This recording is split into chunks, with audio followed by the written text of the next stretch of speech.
Hey everyone, and welcome back to our channel. Today, we're going to dive into an amazing story from long, long ago. It's a story about a woman with a big heart, a special promise, and a little boy who would grow up to be a great hero. This is the story of Hannah and her son, Samuel. Our story begins with a woman named Hannah more than anything in the world. Hannah wanted to be a mom. She dreamed of holding a little baby in her arms. But year after year, it just didn't happen. This made Hannah very, very sad. To make things even harder, there was another woman named Piniel who would often tease Hannah because she didn't have any children. Piniel had lots of kids, and she wasn't very kind about it. She would say things that made Hannah's heart ache even more. Can you imagine how that must have felt? It was like a constant cloud of sadness hanging over Hannah. Every year, Hannah's family would travel to a special place called Shiloh to worship God. It was supposed to be a happy time, but for Hannah, it was always a little bit difficult. She would see all the other families with their children, laughing and playing, and it just reminded her of the one thing she wanted most. Her husband, Elkanah, loved her very much. He would see her crying and say, "Hannah, why are you weeping? Why don't you eat? Am I not more to you than 10 sons?" He was trying to comfort her, but the deep sadness in her heart remained. One year, during their trip to Shiloh, Hannah felt so overwhelmed with sadness that she did something very brave. After the family meal, she quietly went to the temple all by herself. She knelt down and began to pray. But this wasn't just any prayer. Hannah poured out her entire heart to God. She wasn't just saying words, she was crying and speaking to God from the deepest part of her soul. She was so desperate and so full of emotion that her shoulders were shaking, but she wasn't making a sound. As she was praying, the high priest, a man named Eli, was sitting nearby. He saw Hannah's lips moving, but he couldn't hear any words. He watched her for a moment and thought, "What is wrong with this woman?" He mistakenly thought she might have had too much to drink. He went over to her and said, "How long will you go on like this? Put away your wine." But Hannah, with tears still in her eyes, looked up at Eli and said, "Oh no, my lord. I am a woman who is deeply troubled. I have not been drinking. I was pouring out my soul to the Lord. Don't think of me as a wicked woman. I have been praying here out of my great anguish and grief." When Eli heard this, he realized he had made a big mistake. He saw the sincerity and pain in her eyes. His heart softened, and he said to her, "Go in peace, and may the God of Israel grant you what you have asked of him." Eli's words were like a ray of sunshine for Hannah. It was as if a huge weight had been lifted from her shoulders. She felt a sense of peace she hadn't felt in a very long time. She thanked Eli, and for the first time in ages, she went back to her family, ate her food, and her face was no longer sad. She put all her trust in God. But what did Hannah pray for?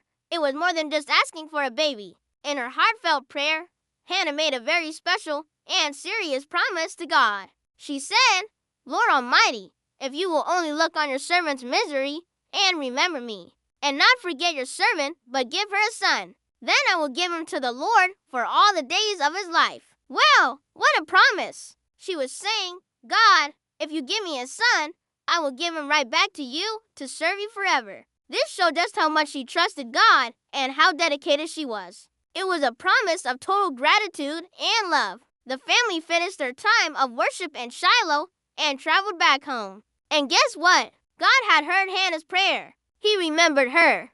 Before the year was over, the most incredible thing happened. Hannah was going to have a baby. Her sadness turned into pure, bubbling joy. When her son was born, she named him Samuel, which means God has heard. Every time she said his name, it was a reminder that God had listened to her heartfelt plea. Hannah was the happiest mom in the world. She cuddled baby Samuel, sang to him, and loved him with all her heart. When it came time for the family to go back to Shiloh for their yearly worship, Hannah stayed home. She told her husband, "After the boy is weaned, I will take him and present him before the Lord, and he will live there always." She was getting ready to keep her big promise. A few years passed, and Samuel grew from a tiny baby into a little boy. The time had come for Hannah to fulfill her vow. This must have been so incredibly hard for her. Imagine loving someone so much and then knowing you had to say goodbye. But Hannah's faith was strong. She knew this was what she had promised, and she knew it was the right thing to do. So she packed up their things and made the journey to Shiloh one more time.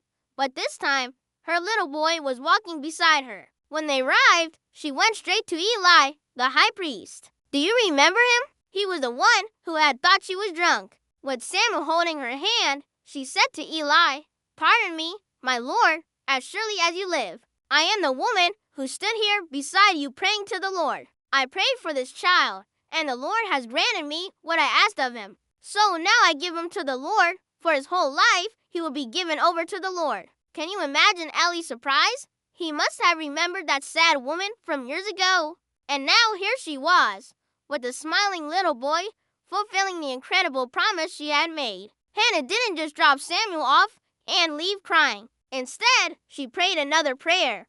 But this one was totally different. It wasn't a prayer of sadness. It was a prayer of pure joy and praise. She thanked God for his power, for his goodness, and for turning her sorrow into dancing. Her prayer showed everyone how thankful she was and how big her faith in God was. So, little Samuel stayed at the temple with Eli to learn how to serve God. Every single year, Hannah would make him a brand new little robe and bring it to him when she and her family came to worship. It was her special way of showing him how much she loved and missed him, even from far away. Seeing her faithfulness, Eli blessed Hannah and her husband, praying that God would give them more children. And God did, after dedicating her first and only son to the Lord. God blessed Hannah with 5 more children, 3 more sons, and 2 daughters. Her home, which was once quiet and sad, was now filled with the noise and laughter of a big, happy family. Hannah's story shows us that God not only hears our prayers,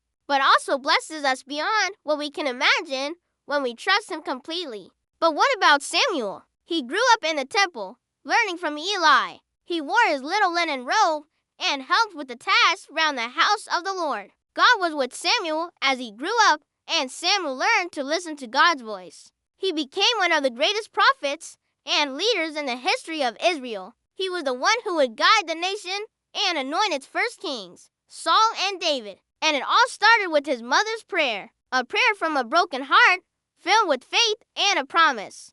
So, what can we learn from Hannah's incredible story? First, it teaches us about the power of prayer. When we're sad or worried or we really want something, we can talk to God about it.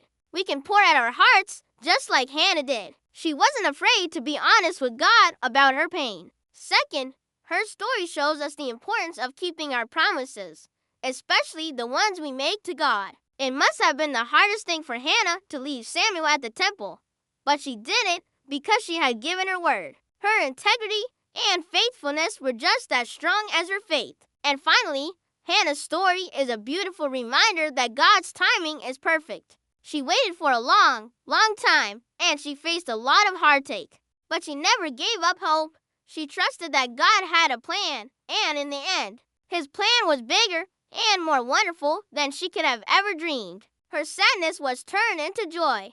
Her emptiness was filled, and her faithfulness started a legacy that changed the world. So next time you feel sad or you're waiting for something, remember Hannah. Remember her courage, her prayer, and her unwavering trust in God. Her story is a shining example of how faith can turn our biggest challenges into our greatest blessings. Thanks so much for watching with me today, everyone. I hope you loved learning about Hannah and Samuel as much as I did. If you enjoyed this story, don't forget to hit that like button and subscribe so you won't miss our next adventure. See you next time, and God bless.